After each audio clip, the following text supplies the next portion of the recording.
Again, hello everyone. It's really a pleasure to be here. Thanks to the Indigitous team for having me on, and to all of you for joining. My name is Esteban Contreras, and I would say I've spent about half my life thinking about technology and marketing and how these two converge. So I'll start this presentation with a little bit about myself, then talk about the world today, and then we'll get into why listening matters and how you can leverage, let's call it a listen first approach. So let's first start with a little bit of background about myself so you know where I'm coming from and sort of the context from which I'm speaking. In 2005, I worked for a company called Subaru that you may be aware of. And I worked on their very first ever campaign on Facebook that I was aware of. It was a time in which you could reach an entire university for about $7 a day. In 2008, I worked with a company called Amdocs and telecom, their telecom clients like AT&T, thinking about what the future of customer care was going to look like, when social networks would be the standard touch point, which, fast forward to today, we're starting to see how that is becoming a reality. The digital customer care is more normal today than ever before.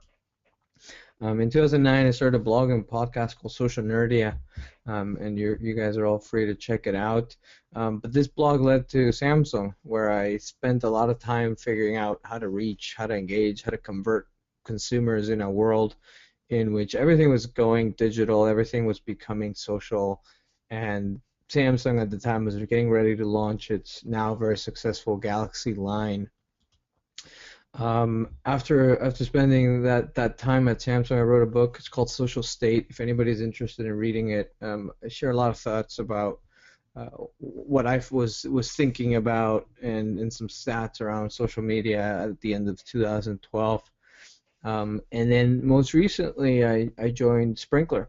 I've been with Sprinkler for about 2.5 years, and I joined Sprinkler because Sprinkler is laying out an infrastructure for how brands will manage experiences across touchpoints in the future. So, in my opinion, Sprinkler was already the best social media management system when I first met Sprinkler CEO Raji Thomas back in 2010. And the vision was very different than everybody else that was in the space. The vision was always about how brands and consumers would interact, 10, 20 years from back then and from now even. So as I heard that vision, I always thought that's exactly what I've been sort of doing my whole career, trying to understand how the digital and the offline worlds blend and how uh, large brands communicate with their very breathing, thinking, feeling, human being customers. Um, and so at Sprinkler, we're building the foundation for the future of what the customer experience is going to look like. But before I talk a little bit more about consumer experiences and listening, I just want to talk a little bit about where the world is today from perspective of me as a former marketer turned startup strategist. So let me start with a quote. We wanted flying cars, instead we got 140 characters. I really love that quote or tagline by Founders Fund. I think it was Peter Thiel that came up with that. And it's a very, very true statement that the future is not what we thought it would be in the 2000s. There are no flying cars.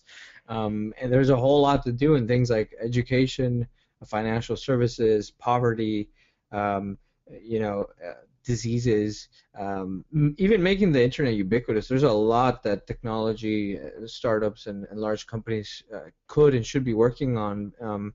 But still, I want to call out that we really live in amazing times. Technology is shaping everything that we do as a human race. Today, we can buy anything from the phone. We can buy anything with a phone. Yesterday, search engines are now becoming self-driving car companies. The fashion as we know it is embracing and celebrating technology, and vice versa. I really like this slide. The dorm room social networks have become these massive corporations that acquire other dorm room slash very, very tiny small companies for $19 billion. And here's why Facebook has been so successful and why they've gone to where they've gone to, is that they've become key for marketers all over the world, and they've done a really interesting job of appealing to customers and to the end users, which is the billion plus people that use it. Marketing is really not what it used to be. So now it's a science. It's digital. It's social. It's mobile. It's personalized. It's native, programmatic, it's automated. Marketing is really not what it used to be. Now we have ads that self-destruct. We have ads that you could say are immersive experiences. So if you were at South by Southwest, you may have heard about the Game of Thrones Oculus Rift activation, and there's many others doing this. There are some Marriott hotels that have lobbies where you can get into a booth and experience virtual reality. And when I hear those kinds of statements, I think of either 1990s virtual reality that was such a joke, or I think of the future that our grandparents imagined. And it's interesting that those immersive experiences are what marketers are very, very excited about and what they're thinking about. So marketing's really changed, and in some ways, advertising is still about product placement. So the product placements these days include the Oscar-nominated celebrities taking a selfie at the Oscars. At the same time, the idea of the spokesperson has really changed rapidly. So now you have celebrities launching companies, celebrities launching products, celebrities becoming the directors of culture or the creative directors of large brands. And you see new young people that basically it almost seems like they came out of nowhere, stars almost, who rose on YouTube and Vine and Snapchat and even blogs. And so as social media becomes increasingly ubiquitous, at least among internet users, you see brands creating opportunities for real-time engagement at scale and being able to get attention through one tweet as they would have done with a Super Bowl ad in the past. At the same time, it creates a lot of opportunities for issues. It's impossible to keep anything private, so this often moves marketers from a marketing mode to a crisis management mode. And so marketers are always looking for ways to differentiate, trying to find ways to innovate and to become better, smarter, more optimized. And so, as I said earlier, as marketing becomes more of a science, you start hearing terms like growth hacking and going lean and going agile. And it's this idea of marrying technical and psychological thinking to build better products, build better communities, and ultimately reach people in more effective and efficient ways. And we really are living in an increasingly globalized and digital world where there's all these gadgets around us and they're all connected to the internet. We're seeing multiple trends colliding and creating a lot of complexity. So if you read the news these days, it's impossible to not read about Uber. Uber getting millions of dollars from Google, Uber partnering with Spotify, Uber trying to expand into regulated markets, Uber being criticized for doing something that maybe only Uber would do, celebrities getting in and sharing their thoughts on Twitter. Uber's everywhere, and there's no other company like Uber, but they're definitely a model for a new kind of company that combines different elements and does something so unique that it's very, very hard to copy and very hard to imitate. And so as all these trends collide, both not just big brands, but really any organization out there that is looking to reach people has no choice but to pay attention, because the trends that we're seeing today are the companies that will impact our lives 5, 10 years from now. So amidst all this complexity, technology is basically colliding with everything. So for example, in one aspect of how business occurs, right, you have technology and marketing coming together and becoming very converged, and they continue to converge every day. So that this means that every company, every CMO, every marketer or advertiser or community manager, everyone needs to decide what kind of role they would play. And in a way, it's an exciting time for marketers and for people in the business world to have a front office relationship with customers, but it's also a bit of a scary time. So as technology influences how we live life, and it impacts not just marketing but every aspect of every company and every organization on earth, things get complicated, and this means that different groups across organizations all of a sudden have these blurred lines that are harder to find when it comes to how these companies speak with consumers.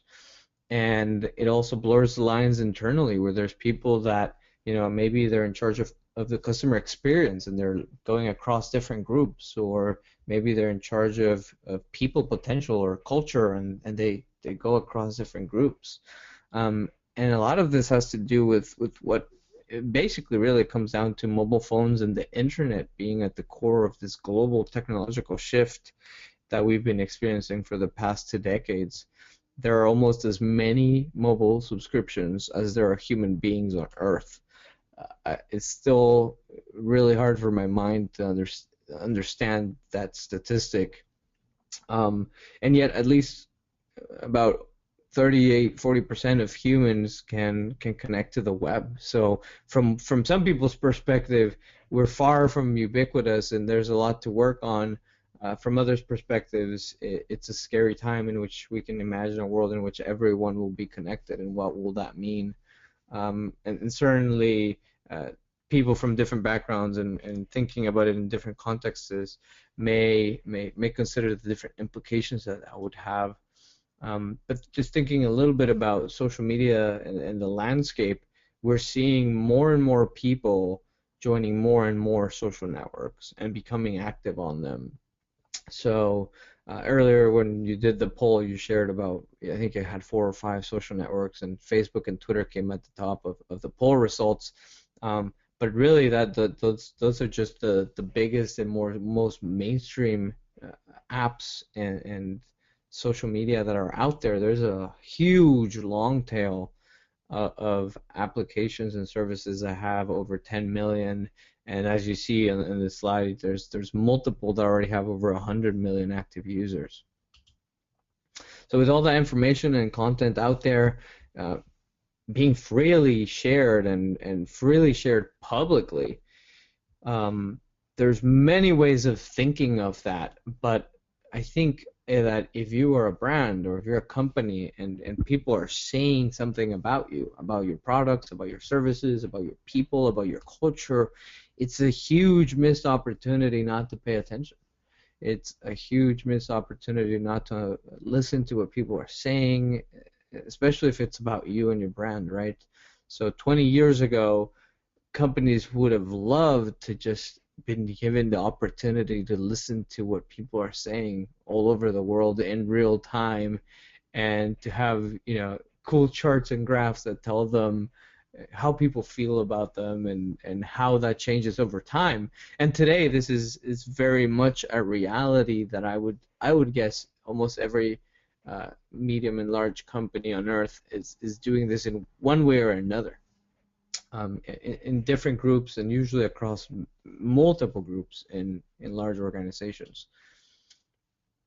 So I'll give you a couple of quotes from some smart people. Forrester says that social media gives firms access to the world's largest focus groups for customers. It's an unending supply of consumer opinion. It's unsolicited, unstructured feedback. So the interesting thing about social networks is that the world is now more connected than ever before.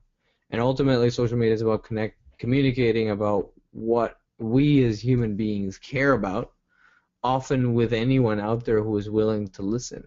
So this helps organizations understand what people think about their products and their services. As McKinsey and Company says, social media offer rich opportunities to gather insights about current and potential customers, their likes, dislikes, needs, preferences, and even their purchasing behavior. A colleague of mine at Sprinkler, Arlie Ardalan, who led Intel's social media for several years, he defines social listening as the process of identifying, classifying, and analyzing what is being said about a subject and by whom across a wide array of online channels and social networks. What does Mark Zuckerberg have to say about this? This is a great quote in my opinion. I think he was asked about the fact that people were sharing more and more public information. And basically what he said was the question isn't what do we want to know about people, it is what do people want to tell about themselves. And I thought that was a very clever way of responding to a question that probably had an angle to it. And regardless of what we think about Facebook or Mark Zuckerberg or social media even in general, the fact is that people do go on social networks and they are sharing things about themselves. And in many ways it is a human desire to be known by others. And if you're saying something about a brand, well, it is very likely that you would be okay with that brand or that organization knowing that you're saying something when you're saying it in a public forum. It's like going in front of a Chipotle and outside and having a big sign that says make better quesadillas or I love your quesadillas or I love your burritos, right? Or yelling it at the top of your lungs right in front of the restaurant, and the restaurant just being like, completely oblivious that that's happening outside. So you do have to pay a little bit of attention, and there is an effort involved. But I think that there is a payoff, and there is an expectation that you would be listening. So let's get a little bit more into that. So you have all this unsolicited, unstructured global content and conversations. There's all this noise. Social listening or web listening in general basically provides context and information that you can analyze so that you can start making sense of the madness. So you have all this context that all of a sudden allows you to think of things in new ways or validates what you potentially already know and may want to confirm. So you have all these customer insights and trends. You can make better decisions. You can enhance your products and experiences. You can be more efficient in how you operate. You can communicate more effectively. You can benchmark against yourself, against others, against maybe the kinds of organizations that you aspire to be like. You can better manage and mitigate risk and your reputation as a whole, and you can have a better sense of measuring success. So with social listening and the insights that come out of that, it helps you keep your eyes, ears, and trigger fingers on markets, on customers, on competitors, and crisis situations. And we've seen, in my time, in my experience, I've seen companies become more innovative, more responsive, more competitive, more relevant by monitoring what's being said about themselves and about others in the space, and by truly understanding things like sentiment, mood, and market trends. With more and more technologies, with things like IBM Watson and segmentation analysis, you can take this to a whole new level where you can start to understand not just things like sentiment, whether something is positive or negative. You can start understanding how where people are coming from and what kind of personality they're creating for themselves online, and how your messages are resonating, or how your brand is being perceived in a way that wasn't possible before, so that you can address hopefully so that you can address opportunities and risks. In summary, listening helps you track and react to signals related to what matters to a business and an organization, a nonprofit, even governments. Um, and so if you think about when people are talking about doing social media, um, and this is something that we talk a lot about Sprinkler, that it's not about doing social, but it's about being social. But when you think about doing social media, you're thinking about things like, I need to have all these channels, all these communities. I need to manage all these conversations I'm having with people. I have all this content that I need to share, and I have all these campaigns, and I need to collaborate with people. Um, I would argue, and I actually must say that it took me a while to get to this point, because I thought that you could just skip the listening part. I thought that you could just be clever enough and relevant enough to just launch massive global campaigns, and that was good enough. But over time, I've come to realize that really a social listening or just the attitude of listening first and understanding the what the baseline is so incredibly essential. So you see, and here's a few examples of what listening can look like: analyzing the brand, analyzing what people think about the product, customers, competitive. Um, and I would say it's not just about what you listen to the internet. Obviously, you need to connect that to what other sides of the organization are doing. So you still want to have things like focus groups. You still want to sit down with a stranger and just ask them, what do you think, right there in the moment. But there's something about what people are saying publicly, or in forums that are semi-public, where there's something unique about that, and there's something unique about understanding that in scale and in large volumes. So these days, I'd argue that you start with listening, and then you can move on to building truly an infrastructure, a foundation for managing experiences and building a successful customer or audience-facing program where you can have all these other components from a technology perspective of having things like CRM and analytics and amplifying and building automation and programs that cater to advocates or influencers. And so I would say that if you have a listening first attitude, you can be better at strategy, you can be better at tactics, you can be better at making sure you have the right team and the right organization, and that you have the right processes, so that you can better manage and create experiences that are worthwhile. So a few examples of large brands that we've worked with. I'll give you a few use cases. So a luxury fashion brand may want to track brand sentiment, and they may want to track how product mentions and the volume of these product mentions may be accelerating in relationship to customer issues, so they can predict and prevent potential crises. A gaming console manufacturer, and if you're familiar with the consumer electronics or the video game space, they usually have these big events where they announce a product and they show it to the world. It used to be that they would announce it to the world, and then they'd ship, and that would be that.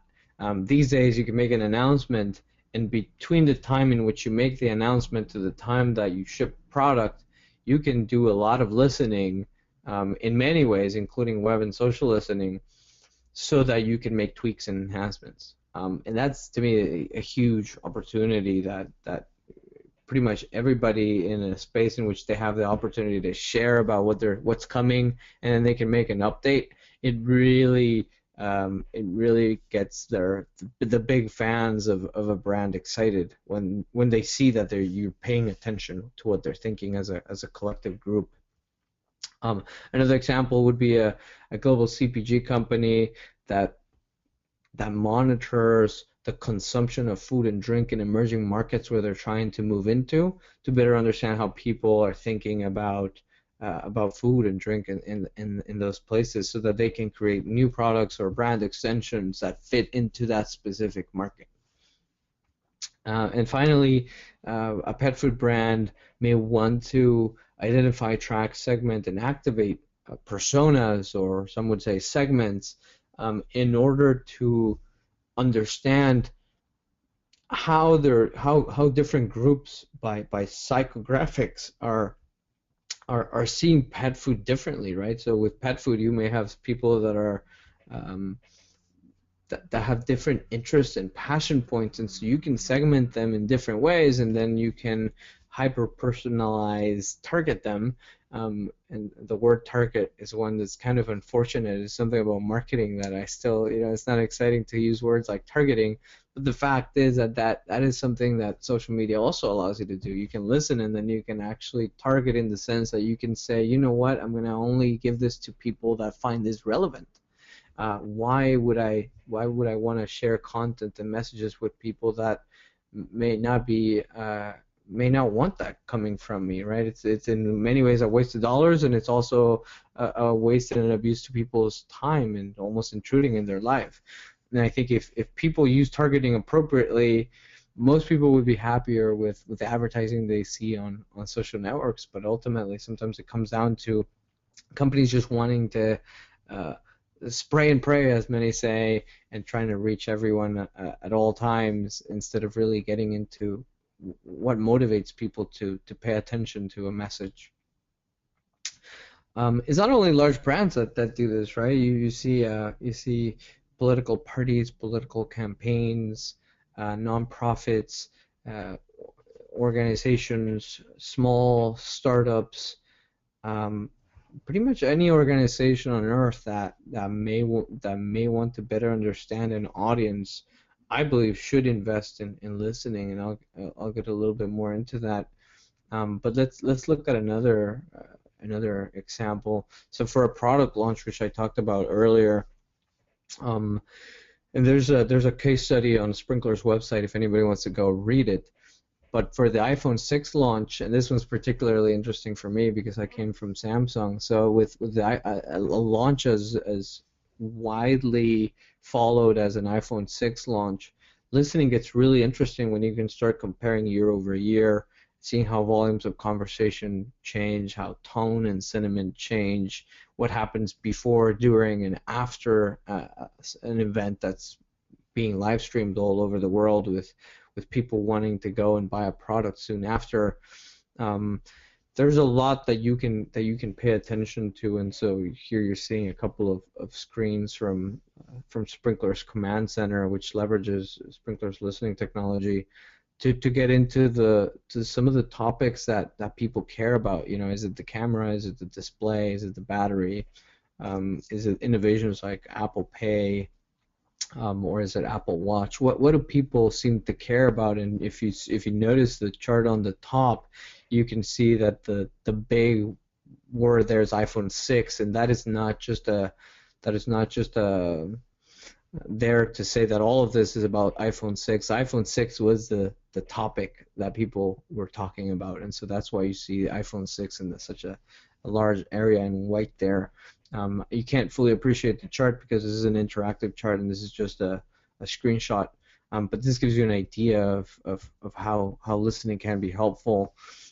During an event like an NBA Finals event, you can think about the different things that one could be interested in, right? If you work for one of the teams, or if you work for a sponsor, or if you maybe are at the NBA itself, they may want to know how many conversations happened, what was the focus, what were the hashtags used, how commonly are these hashtags used, where did conversations take place, what happens before, during, after the 7 games, and in which social networks are these conversations taking place. So this is just barely scratching the surface into what you can do in listening, but it gives you an idea of what you can do with advanced listening technologies.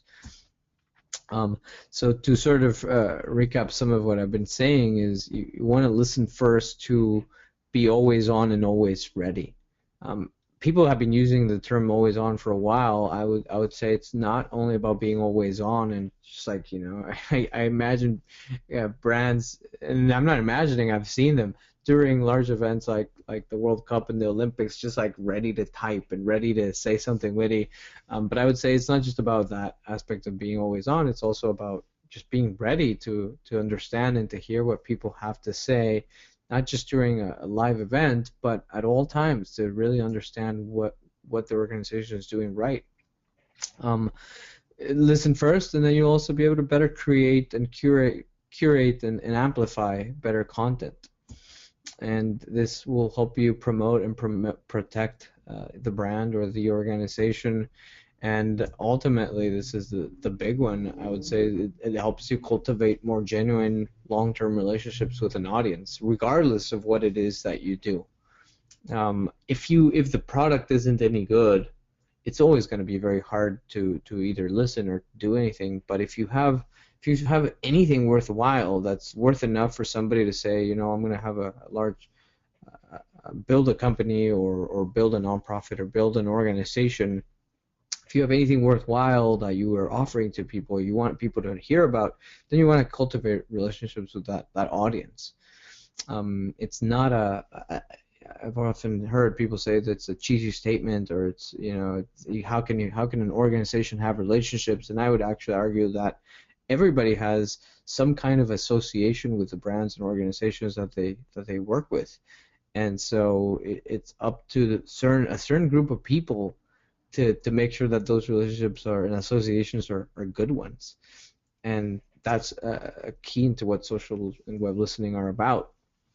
Um, so in terms of what you can do, and this is just a side note, if you're in a small organization or maybe you're in a small startup and you really just want to use free tools that are out there that you can leverage. Unfortunately, there's no like very robust listening technology or tool that you can use for free, or there may be some low-cost ones, but it's hard to get for free. But I would say that the easiest way to get started in just understanding what people are starting to say and see what kind of volume is out there is by using things like Google Alerts, which are basically email alerts that where you can enter any combination of topics, and then you get an email with some of the latest news and web postings that Google gets. So that's incredibly useful in terms of links and websites.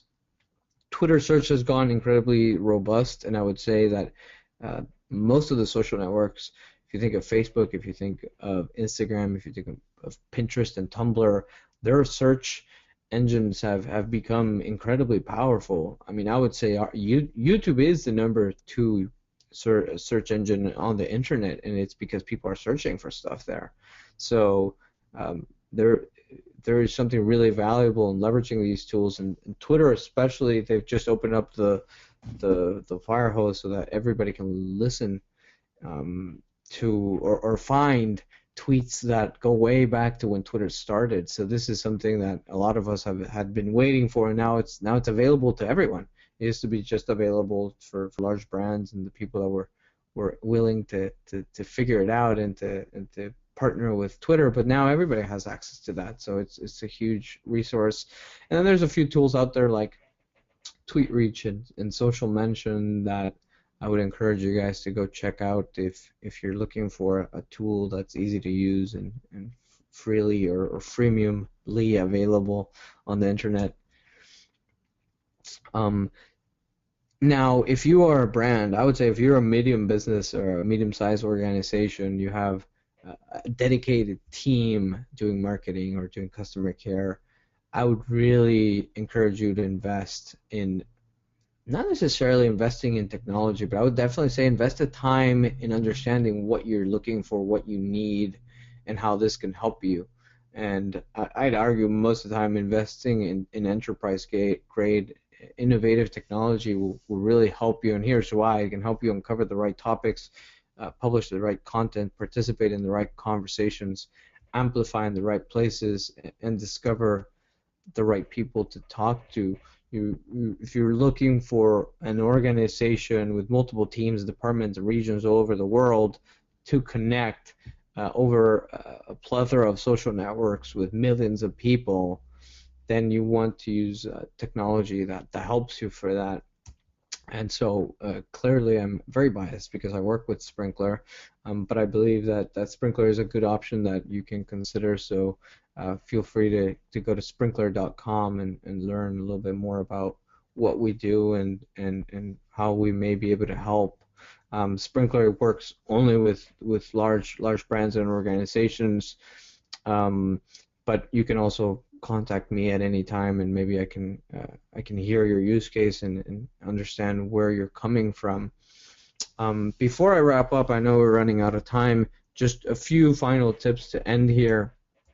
Number one, this is to me the most important thing. Why? Why are you trying to listen? Why do you have a social media presence? Why would you care about what people are saying online? If you or your organization don't know how to answer this question, you really should. You could potentially be the person to lead in determining this. And if somebody else knows, then ask them. But it's essential to know why. Number two, be strategic. You can't do everything. Everybody knows that. You don't have a limited time or resources. If you are the CEO of a company with 5 people, you shouldn't be the one spending all your time listening or searching for your company's name on Twitter and Google and even on other tools.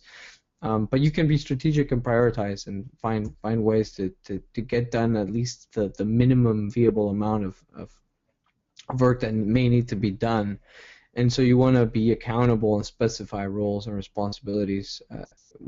I work with large brands all the time, and we see people that are dedicated to listening, people that are in marketing, R&D, and customer care, HR, IR, PR. There are people that are dedicated to doing this on an ongoing basis. And number 4, you want to develop KPI, so you want to know what you're benchmarking, so you're tracking something. You're not just listening to everything, but you start tracking certain numbers that are really particularly important and that mean something. And then this allows you to get to number 5, which is to plan carefully and understanding the different angles of listening, reporting, or risk management, real-time monitoring for real-time marketing. There's multiple areas of listening that we wouldn't have time to get into today, but planning carefully for all these different use cases is important. Number 6, and this is important for anybody working in anything related to digital, is just constantly iterating and maybe having a strong strategy, but optimizing on the tactics so that you're constantly getting better and better. Number 7, listening should never be about a small group or a small team basically having all this information and power, not making it available. You want to share findings. You want to explain why they're meaningful, and you want others in your team or your company or your nonprofit or organization to understand why it is that you're doing this stuff and why it matters to them, whether it's a product designer or it's a PR team that's trying to better understand how the media feels about the company. There's something about enrolling and sharing with others that is often missed or not done properly. And finally, number 8, which is the important one, is getting back to number 1 of the why, right? So if you're not focused on driving some kind of result, some kind of effort, it shouldn't be about activity of listening and saying, "Oh, we listen," right? Or, "Oh, we do social media." Well, great, but what are you trying to do with that? It's really important to know why, and then take action on what you're learning. So I'll leave you with that.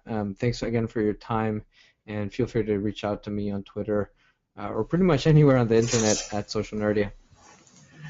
Esteban, that's just really awesome. You've taken us on quite a journey in the last 36 minutes, and feel like we're on top of Mount Everest, looking back down on where we were 36 minutes ago. And yeah, it's pretty exciting. We're just going to hear very briefly from Angel Mccurdy here, who works with Crude, focused particularly on Crew.org, a big piece of web infrastructure that Crew owns, and she's going to share a little case study with us, and then we're going to come back to Q&A with you, Esteban. So, Angel. Hey, are you able to see my screen? We are. You're okay. up. Okay, so Esteban said some really great things that I think are fantastic, and that's a key is listening when you're looking at your platforms. One of the things that we've been doing is looking at all the different platforms that we're on and saying how can we listen better, and what are some case studies of people that are listening well. First up is Instagram. The University of Florida saw that their students are on Instagram and that they're extremely active there. So instead of trying to get them over to Facebook or Twitter, they decided to go on Instagram and do a campaign just saying crew all around, talking about where their students are so that they could share that there are summer projects going on all over the world. There's students that are sharing in Tennessee. There are students that are still at Gainesville doing things. And so they were able to use this extremely popular platform for the students in a way that was more missional. And that was because they listened. They saw that Instagram had huge engagement with their audience. And then next up is, all right, so Vine. That's something that my team has been doing pretty actively. And if you're not familiar with it, it's a 6-second video, and it syncs really well with Twitter. They're owned by the same company. Vine videos are 400% more likely to be shared than any other form of video. So we used that idea, and we came up with a couple of salvation story ideas. On the far right, you'll see where it says Meet John, and it just talks about the plan of salvation. That 6-second video has had 4,000 loops, 155 likes, and 76 revines, which is fantastic for the small platform that it is.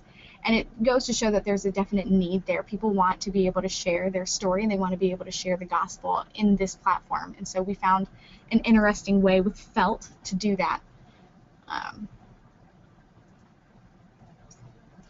Next up is Pinterest. One of the things we saw on Facebook and on Pinterest was a lot of people wanting something that was really graphically pleasing and something that they could use to, again, share the plan of salvation. So our graphic designer came up with some really beautifully done graphics that are step-by-step on how you can receive Christ. And we put that up on Facebook. We created a photo gallery there, and then we created an evangelism tools, Go Tell the World board on Pinterest. So it's a simple and easy way for people to share the gospel through social media. Another thing is just Twitter. Like Esteban was saying, is you have to listen to the audience, and this is a great place to listen. One thing that we've been testing out is using Hootsuite, and we have hashtags that we follow, like evangelism, pray, disciple, mission, mentor. And what I've been doing is paying attention to those, and when people have something that I think they could use a resource that Crew has, we'll send them a tweet saying, hey, check out this resource that Crew has to learn more about missions this summer, or something along those lines. Do you want to learn how to pray better? And most of the time we've had some fantastic feedback. We've gotten follows from it. And even last week we had someone tweet us, how can I get to know God better? And through that we were able to send him a link to the Getting to Know God Personally resource on crew.org. So Twitter has been a phenomenal way for us to do that. And just thinking of certain hashtags that you have and resources that you have can be a great plug for that. And we just use Hootsuite for it, but you can also even just use the Twitter search if you have a certain hashtag you have in mind or a certain topic you have in mind. And last is Facebook. This is just an example of what Crew Northeast is doing, but we've gotten some really great response from doing just graphics with verses on it. And we have a photo gallery that says, hey, you can share this, because we had a lot of people ask, can we share this? Can we get more of this? We really like having these graphics because we can post them on our friends page. We can send those to people. So we have a photo gallery that just has our verses, and it has quotes that people can use just to, again, share the gospel, share what they believe in a really visually stimulating way. Another thing we saw was that people were hungry for spiritual growth, but on social media we see that it's very hard to keep it short and simple. So we created a Crew challenge. So every Monday we post a week-long Bible study, so to speak. So it says Monday, read this verse, and then this is your call to action. Tuesday, the same. Wednesday, and then we just go through the week, and every Monday it posts. And that's been really successful in that people are looking at it, but also that campuses and other people are sharing it on their page. So it's a simple and easy way for people to just have a Bible study right in front of them on their social media. And we've also even been using breaking news as a way just to listen to what people need. We'll find, like last week there was a shooting at FSU, so we said just a quick tweet, hey, join us in praying for the family and friends on campus and all over that are being affected by this. And people responded. People want to see, how can we use breaking news? How can we use these tragic times to connect to God? And how can we use it to connect other people, let them know that we care and that we're listening? And we do the same on crew.org as well. Just last week we had a story about Brittany Maynard, the 29-year-old who had who killed herself because of the terminal cancer. And we had an ISIS story just saying, we need you to pray for ISIS. And these breaking news stories we also put on social media, and so we interconnect those because people want to know what's going on today, and they want to know how, in a Christian way, they can respond to it. So those are some of the ways that we've been listening, and that other people within the ministry have been listening, that have been, I think, extremely effective and exciting to see how people are responding with it. Well, thanks, Angel. That's really exciting to see that we're putting some of these things into practice. And I see Esteban smiling and nodding as you present this, and that's good feedback visually, Esteban. Well done, Angel. Look, we promised some Q&A, and so we want to finish out our time together today just bringing some questions to Esteban. So my first question for you, Esteban, is just around the KPIs. You mentioned at the end key performance indicators that should be tracked. My question for you is, what would be some key performance indicators that in a ministry context you think we should be tracking?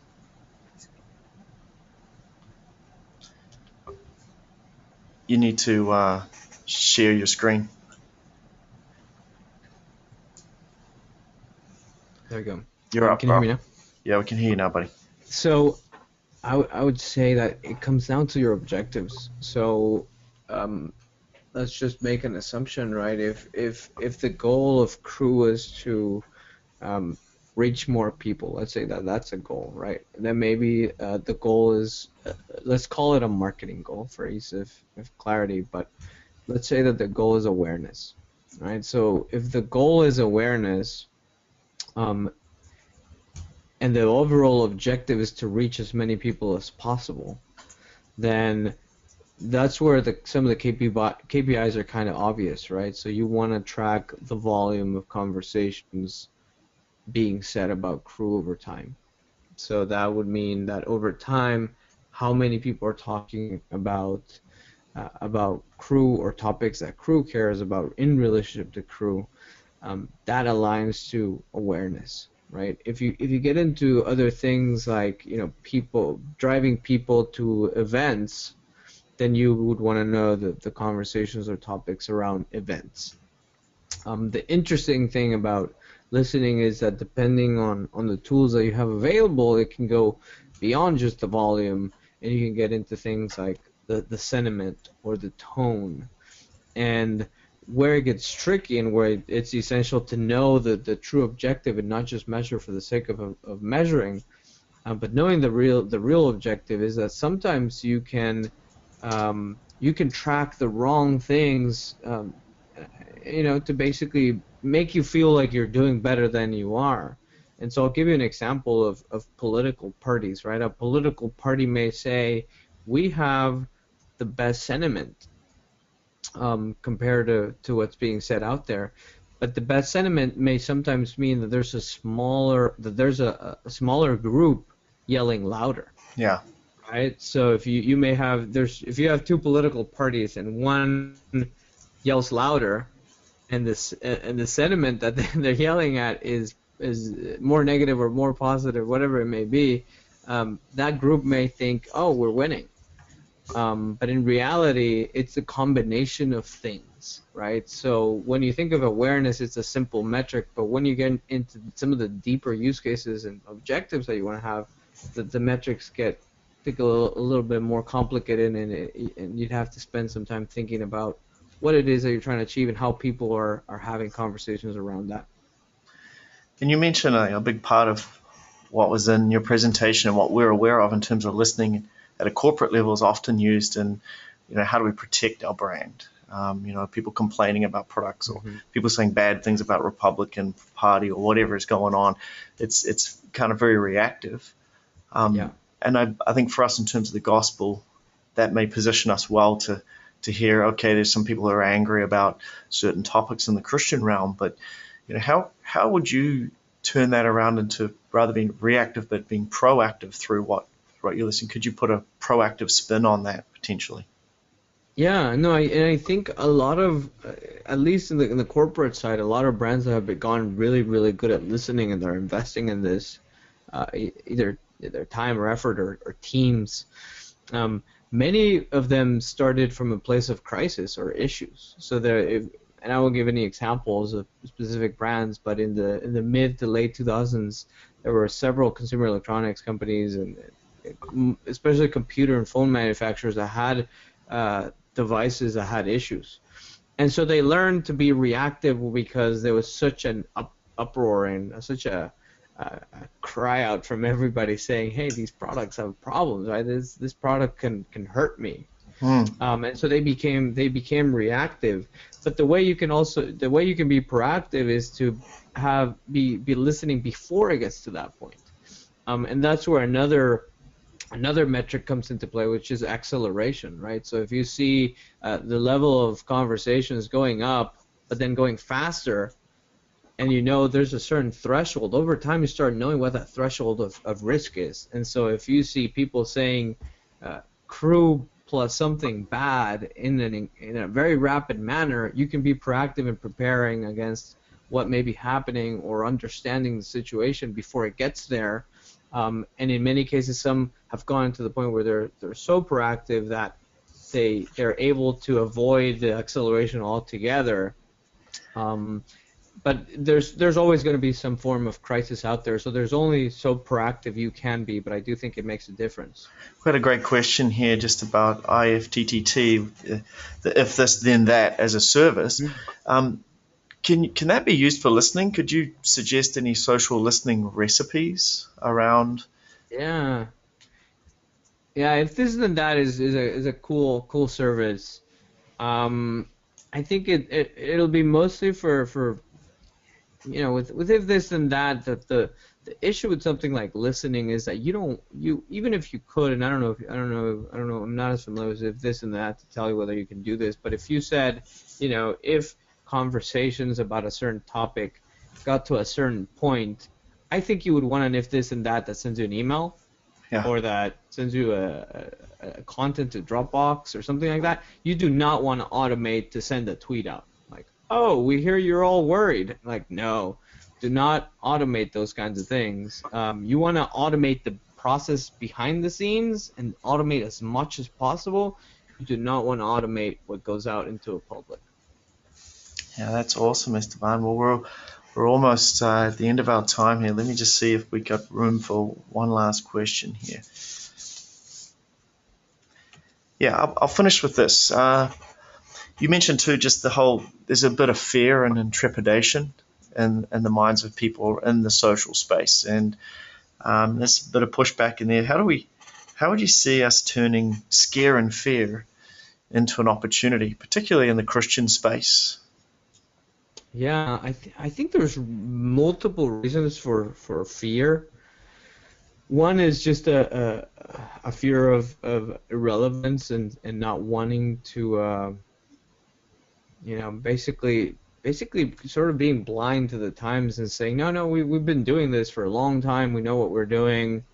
And it's this weird fear of not knowing whether to do anything. It's easier to do nothing than to do something. That's one fear. Another fear that I see is people that are in a certain position and they want to keep that position, or they're looking and they're very much thinking about their own role and protecting that role. And so if you're protecting a role, you want to make sure you look good. Sometimes you miss out on understanding what's really happening, and that fear becomes more important than ultimately the mission of an organization. And I think the best way to not have the fear is to focus on the mission and know why you're doing things. And also there's this third fear of this is too much. We don't have the team, we don't have the money, we don't have I think the that's what most people resources. would relate to today is they've listened to you like, we just don't have this kind of budget, for a full service suite. Yeah, and what I would say to that is baby steps are okay, and there's ways to something, and this is getting into Sprinkler specifically, but Sprinkler is all about removing silos, and what we've seen is when people band together and they have a common mission, that's when Sprinkler can best help them. Um, But really, with anything that you're doing in the digital space where it's new and it's constantly changing and evolving, and sometimes you don't have the skills or the resources or the brand to attract people or the budgets. Sometimes it's just about ensuring that you know the mission, why you want to do things, getting the right people together, and just agreeing that something is needed and building a roadmap. Sure. And this is something that I always do. So you have a roadmap that says, first 6 months we listen in X fashion. The next 6 months we're going to listen in another fashion, and the whole time we're tracking around how we get better, so that by the point where you can start building something that's more of an infrastructure, you already are aware of what's out there, and you already know whether something is needed. So I would say just band together and take baby steps, and don't be afraid to also be resourceful and to be creative with ways to do things while you get to wherever it is you're getting. Because in the end, you're never going to get to that point where you think you'll have a big budget. I talk to the world's largest brands, and they all think they have small budgets. So, and they all have not enough people and not enough time. Everybody says the same thing, but everybody has some kind of roadmap. And if you don't have a roadmap, then to me that's the fear stopping you from at least imagining or dreaming where do you want to get to a year, 2 years from now. Yeah, hey, that's wonderful, Esteban. Really good insight, and you've articulated really well today things that we realize that we want to implement. So thanks for your time. I got 3 last things here. First one is just to say thank you to you for giving your time professionally and just coming in and resourcing us for Kingdom Purpose. And so this recording is going to be posted today at ndgt.us/sessions. That's ndgt.us/sessions, so we can all have a look at that. And then please, just as the session finishes, you guys will end up with a survey on your screen. If you could take that survey, we'd appreciate that. Other than that, we're looking forward to catching up with you all again at Indigitous.org. So God bless you all and have a fantastic day. Thanks a lot.